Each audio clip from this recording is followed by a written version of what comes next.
Hello everyone, this is Camille. I'm Kat. I'm Althea. And I'm Donna. And we are the Exploristas. So for today's vlog, we'll be featuring top attractions of Central Luzon. We'll start with Aurora Province, which is dubbed as the Sanctuary of Nature's Splendor. So without further ado, Let's get started. So, Aurora Province is located in the eastern part of the Central Luzon region facing the Philippine Sea. Its capital is Baler. The first top attractions that we're going to talk is the Museo de Baler. It is located in Poblacion, Baler, Aurora. This museum displays artifacts and paintings about the history of Aurora, exhibits on the ethnic groups Dumagat and Ilocos, and photos of memorabilia of native son Manuel L. Quezon, second Philippine president. There is a section regarding the siege of Baler. With some film props from the local film Baler, it also contains pieces that are significant to Baler's history, like the Chinese porcelain items from the galleon trade recovered from the shipwrecks in Manila Bay, Luzon, and Palawan. So next is the Quezon's Rest House. It is located at Barangay Cemento, Baler. It was once the summer home of former President Manuel L. Quezon, a historical site where the family of the wife of the second Philippine president lived. The house is a short stroll from Cemento Beach. Today, just establishment and concrete flight of stairs stay, the house was annihilated by tropical storm. Then, there is also the Ermita Hill. Located in the Poblacion of Casiguran town, was historically place of settlement of the people in Baler when Trompa Marina devastated the whole municipality. The town was devastated in seconds, and many lives were immediately lost. 7 families managed to survive the great blow of the tidal wave and found their safe haven in Ermita Hill. It provides an enchanting view of the entire Poblacion, dark blue coast of Casiguran Bay, and the barrios nearby. There is also a historical church in Aurora, and that is the Baler Catholic Church. Baler Church is one of the historical tourist spots in the Aurora Province. It is also known as San Luis Obispo de Toloso Parish. The church signifies the resiliency of the Baler people. This historic church was originally built in 1611 and more commonly known as the major site of the Siege of Baler, which happened back in 1898 to 1899. The current church was built in 1939, but authentic original details may be seen inside, including the old bell and the La Campana de Baler. Next attraction is the Zabali Hanging Bridge. It is located in Sitio Zabali and connects Barangay Tibak and Barangay Sabak. The bridge is built for the use of the locals and not intended for tourism. But since the bridge was set in a place visually spectacular, it gained popularity. It is the one of Baler's famous tourist attractions frequented by visitors. For the last top attractions, let's talk about one of the famous beach in Aurora, and it is the Sabang Beach. This famous beach is located in Barangay Sabang Baler, Aurora. It has a long stretch of gray sand famously known with its frequently strong waves that are massive enough to give life to people who would like to ride the waves. As such, it is the birthplace of surfing in the country. From post resorts to serene homestays and beachfronts, the best time to visit is during October to February, where the waves are bigger than regular waves. This beach gets you stoned. After knowing the top attractions in Aurora, let us now jump into Bataan Province, which is dubbed as the history hub of Central Luzon. So, Bataan Province is located in Central Luzon region, holding many interesting tourist spots. The province has plenty of historical landmarks to visit, including monuments, markers, old houses, shrines, and old churches, since it played an important role in the history of the country, the Battle of Bataan. So, the first top attraction is the Las Casas Filipinas de Acusar. It is located in Barangay Ibaba, Bagak, Bataan, one of the best tourist spots in Bataan, an outstanding heritage resort perched by the sea. The resort features a very impressive collection of 27 heritage houses all over the Philippines from the Spanish colonial period. These heritage houses, or casas in Spanish, were dismantled and transported. Living in one of these noble-class heritage houses over the night comes with a golden price tag. Next is the Mount Samat National Shrine or Dambana ng Kagitingan, located in Pilar. Is one of the historical landmarks in Bataan, a tribute to the fallen Filipino and American soldiers who fought gallantly in the World War II, known as the Battle of Bataan. The shrine consists of a marble-clad colonnade and a huge memorial cross. Inside the colonnade are an altar, glass murals, inscribed narratives in the battle, and a collection of items from World War II. Then, Bataan also have the 0-kilometer death march marker. There are two starting points. The first monument stands in Mariveles at the pinagsimula ng Death March, spot where thousands of Filipino and American soldiers started on April 10, 1942, their 160-kilometer grueling march to Capas in Tarlac. Another 0-kilometer Death March marker is located in Bagak Town, where another batch of surrendered Filipino and American soldiers began on April 11, 1942, their long walk to Capas. Another historical attraction is the Flaming Sword Monument in Pilar, Bataan, located at Panilao. It is a landmark depicting a hand holding a flaming sword up in the air, which symbolizes the Filipino patriots' courage and gallantry as they face the adversary and threats to their democracy and freedom. It is one of a number of monuments commemorating the World War II Battle of Bataan and the Bataan Death March. So lastly is the St. Joseph's Cathedral. So, St. Joseph's Cathedral is located in the city of Balanga, also called the Balanga Cathedral. The St. Joseph's Cathedral was formerly known as Diocesan Shrine and Cathedral Parish of St. Joseph and is a seat of Diocese of Balanga. Founded in 1793, it was during the invasion by the Japanese that this building was used as an artillery of emplacement, but today is a major tourist attraction. So, Aurora and Bataan is really famous for their attraction, right? Now, let's take a look at Tarlac, the melting pot of Central Luzon.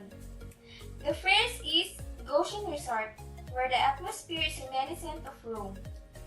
The Rome is located near Barangay Lourdes, Bamban, Tarlac, and its theme is inspired by Rome's iconic Colosseum. Goshen Resort's main attraction is Dambana ni Yahweh, which is known for its amphitheatrum Flavium building in Rome. Secondly, Monastery de Tarlac is located at the top of Mount Resurrection in Barangay. The servants of the Risen Christ monastic community lives in Lubigan, San Jose, Tarlac. It features a relic of Jesus' true cross, which is thought to be the only fragment of the cross left in Asia. The 30-foot statue of the Risen Christ, which stands imposing in this 278-hectare ecotourism park, rises from the lowland of Lubigan. The Monastery de Tarlac is a complex structure. It is covered with forests, with many trees, plants, and flowers. The deafening stillness, on the other hand, subdues its excesses. This is haven for individuals seeking spiritual insights, rejuvenating from the hectic world, and simply being in touch with nature. Despite the great space, it creates an amazing sense of closeness to God and nature. Welcome to the Aquino Ancestral House, or commonly known as the Bale Aquino Tarlac. A majestic ancient home built during the city's pre-war days sits quietly in a plot of ground in Concepcion. The structure stands proudly across a wide yard crowded with trees and covered with grass, painted in blinding white and stunning reds, and held by the high political Aquinos clan. The mansion was apparently designed by a Laguna architect, but building was handled by Benigno Aquino Sr., Ninoy's father, also known as the Apong Igno. And now, let's visit the Capas National Shrine, or Pambansang Gambana ng Capas in Tagalog. It's located in Tarlac Barangay, Arangunan, Capas. And it was built by the Philippine government as a memorial to Allied soldiers who died at Camp O'Donnell at the end of Bataan that marched during the Second World War. We must also discover the cultural attraction in another place of worship for Christian devotees in Capas, Tarlac, is the San Nicolas de Tolentino Parish, also known as Apong Calas. Nicolas Tolentino, a patron saint of the Holy Souls, is the patron saint of this parish. He acts as a representative for all souls in purgatory. All Catholic sinners who desire to confess and repent of their sins should go to the San Nicolas de Tolentino Parish. Tourists are welcome to visit and even attend Sunday service at this parish. Now that the Lenten season has begun, adding this church to your list of your places to visit may inspire you to reflect on your Christian life. You can also pray in silence to Nicolas of Tolentino for the souls of your loved ones who pass away. Let us now go on to Zambales province, which is known as the rock diving capital of the Philippines, after learning about the main attractions in Tarlac.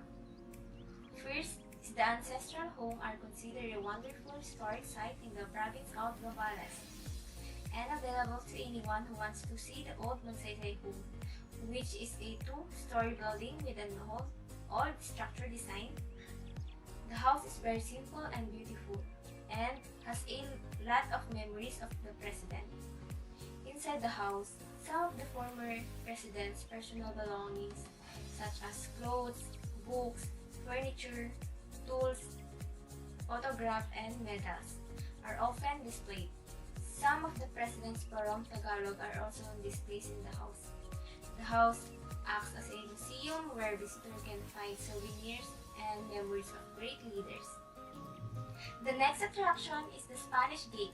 The Spanish Gate is on the corner of Julia Avenue in the Philippines.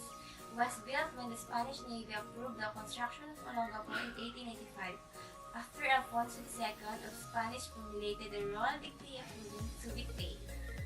The gate served as the west gate of the arsenal and faced the Spanish settlement of Olongapo. And Zambales also have this inflatable island. This seaside water park near Subic, located in Olongapo City, it claims to be Asia's largest floating water park, and it certainly has 4,200 square meters of inflatable pond and the equivalent of 8 basketball courts lined up side by side. You can fly through the air before landing in the water in their human launcher, climb up a giant floating rock wall, swing from their giant Tarzan slide, and jump on their gigantic unicorn trampoline, or simply navigated through the crazy wipeout style obstacle course without falling into the water. In Zambales, there is also a historical attraction named as the Capones Lighthouse. The ancient Capones Island Lighthouse is located off the coast of Barangay in the province of Zambales. These lights direct foreign ships approaching Manila Bay from the north towards Subic Bay or Corridor Island. This lighthouse, known as Faro de Punta Capones, was originally operational in 1890 after a 7-year building period and sits between 15 and 50 meters above the sea level. It has been guiding ships that traveled through the waters of Subic Bay for more than a century. And lastly, in the province of Zambales, Butolan Resettlement Site is located. Bakilan, Logbunga, and Togtog are the 3 barangays that make up this cultural tourism attraction. The first offers a mountain-top view of volcano crater and is home to hundreds of Aita families that were evacuated by 1991 Mount Pinatubo eruptions. Hundreds of Aita people live in Bakilan, and you can participate in their ceremonies and lifestyle, which originated in the deep forest of Mount Pinatubo. Now let's explore the land of heroes, Bulacan. Let me show you first the cultural attractions found in Bulacan. First is the Nuestra Señora de la Asunción Church, or commonly known as the Bulacan Church. This is located at Barangay San Jose in Bulacan. This is declared as a Natural Cultural Heritage Site by the National Museum of the Philippines. This church is not only significant historically but also artistically. Historical because the church was established during the Spanish colonial era in the Philippines, and artistically because the current interior of the church would show the different architectural styles of different eras. Secondly, is the Grotto of Our Lady of Lourdes, located at San Jose del Monte, Bulacan. It is a shrine that attracts thousands of Catholic devotees, especially during the Holy Week. The grotto opened for public veneration on the Feast of Our Lady of Lourdes on February 11, 1965, and since then, thousands of pilgrims have been flocking to the shrine to pray and offer flowers and candles to the Our Lady of Lourdes, giving thanks and meditating in front of the Stations of the Cross on the Rosary Hill. Third is the St. Martin of Tours Parish Church, which is also known as the Diocesan Shrine of the Holy Cross of Wawa. This is located in Bocaue, Bulacan, and was founded on 1582, making it one of the oldest churches in Bulacan, as well as the whole country. It hosts the Holy Cross of Wawa, a wooden relic believed to be miraculous by devotees, which is the centerpiece of the recurring Bocaue River Festival. Next is the man-made attraction in Bulacan. Of course, we can't forget the Philippine Arena. This is one of the world's largest indoor arenas, capable of seating 55,000 fans in a fully enclosed building. Since the opening, the arena has hosted a range of sporting, music, and church events. To mention some, this is where the Philippine Basketball Association season opener was held, with 52,612 fans, and Katy Perry's concert in 2015 with 30,107 fans. This arena was also recognized by the Guinness World Records as the largest mixed-use indoor theater. Now let me walk you through the historical attractions found in Bulacan. First is of course the Kalayaan Tree or CR3. This is situated in front of the Malolos Cathedral. When you look at it at first glance, it's just an ordinary tree, but it's the history associated with it that counts. So this tree is said to be planted by General Emilio Aguinaldo himself, and it is a living witness to many historic events that transpired in the area, such as the convening of the First Philippine Congress on September 15, 1898, the promulgation of the Philippine Constitution, popularly known as the Malolos Constitution, on January 21, 1899, and the inauguration of the First Republic on January 23, 1899, establishing the Philippines as the first democratic country in Asia. Next is the Barosain Church, or Our Lady of Mount Carmel Parish Church, located in Malolos, Bulacan. This is renowned for its significance in the Philippine history during the late Spanish and early American periods. It earned the title the Cradle of Democracy in the East. This was also the place where two former presidents were inaugurated. They are President Emilio Aguinaldo as the President of the First Philippine Republic and President Joseph Estrada. Third is the Casa Real Shrine. This is located in Malolos, Bulacan, and established in 1767 to 1768 as the first government structure at Malolos. Casa Real Shrine served as the National Museum and the National Printing Press during the First Philippine Republic. It is a government museum consisting of relics from the First Philippine Republic. Memorabilia of General Emilio Aguinaldo are also found here. First-class families of Malolos, their furnitures, old books, stamps, paper money, and coin are also displayed in the shrine. Next is the Biak na Bato Monument, located next to San Miguel, Bulacan. Biak na Bato was declared a national park by President Manuel L. Quezon in 1937. History has it that Filipino revolutionaries like Emilio Aguinaldo used the numerous caves of Biak na Bato as their base of operations during their freedom fight against the Spaniards in 1896. It was here in Biak na Bato that Philippine Constitution was signed in a cave. Next is St. John of God Parish Church, located in San Rafael, Bulacan.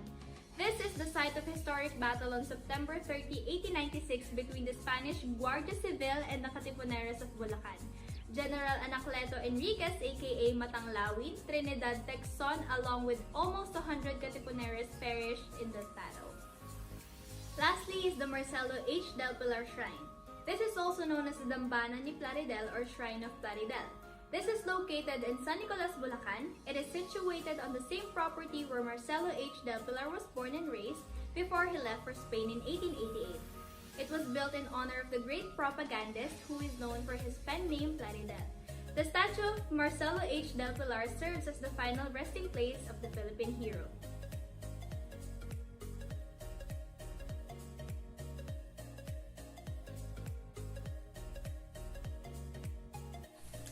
The Nayong Filipino Clark is a cultural park featuring themed areas of Filipino culture at the Clark Freeport Zone in Mabalacat, Pampanga. As a government initiative, Nayong Filipino has other projects around the world, aiming to preserve cultural sites and parks. They are on a mission to tell the unique Filipino history and culture since their first park opened in Pasay City in 1972, which was closed by then President Gloria Macapagal Arroyo in July 2002 through Executive Order No. 11. Next is Sky Ranch. Sky Ranch is a network of amusement parks in the Philippines. Sky Ranch has 3 branches in Tagaytay, San Fernando, Pampanga, and in Baguio. The first Sky Ranch amusement park opened in Tagaytay in March 2013. Sky Ranch, located at San Fernando, Pampanga. Kids at heart will definitely have the time of their lives at Sky Ranch. It is one of the most popular Pampanga travel destinations, from carousel and Ferris wheel to the thrilling roller coaster. Sky Ranch Pampanga fits every traveler whether you are a thrill seeker or faint-hearted. Next is Museo ng Angeles or Museum of Angeles. It is located at the Santa Rosario Historic District right beside the Barangay Hall and across the 140-year-old Holy Rosary Parish Church in Philippines. The museum was built in 1922 as a Municipio del Pueblo or Town Hall of Angeles City. Among the permanent exhibits of the Museo ng Angeles are sections dedicated to the history of Angeles and the former Clark Air Base, as well as clothing articles designed by Angeles native Patis Pamintuan Tesoro, known as the Grand Dame of Philippine Fashion. Pamintuan Tesoro is noted for using indigenous materials such as abaca and piña for her works. The museum also hosts the Culinarium, a section dedicated to Kapampangan cuisine. Next is Clark Veteran Cemetery. Clark Veteran Cemetery is located in Clark Freeport Zone, Angeles City, Philippines. The cemetery is the burial place of thousands of mainly American veterans and Filipino scouts who served in the United States Army and who died in conflicts other than World War II or on military bases in the Philippines. After World War II in 1946, the U.S. and Philippines governments determined that this site would be the best location for a new cemetery and memorial to honor those who died throughout Southeast Asia during World War II. Last is Dinosaurs Island. Dinosaurs Island is an animatronic theme park and museum that is designed to offer visitors a unique interactive learning experience of the dinosaurs era with life-size creatures. The Dinosaurs Island is uniquely located in a forest trail in Clark, Pampanga so as to strengthen up and bring to life the dinosaurs era.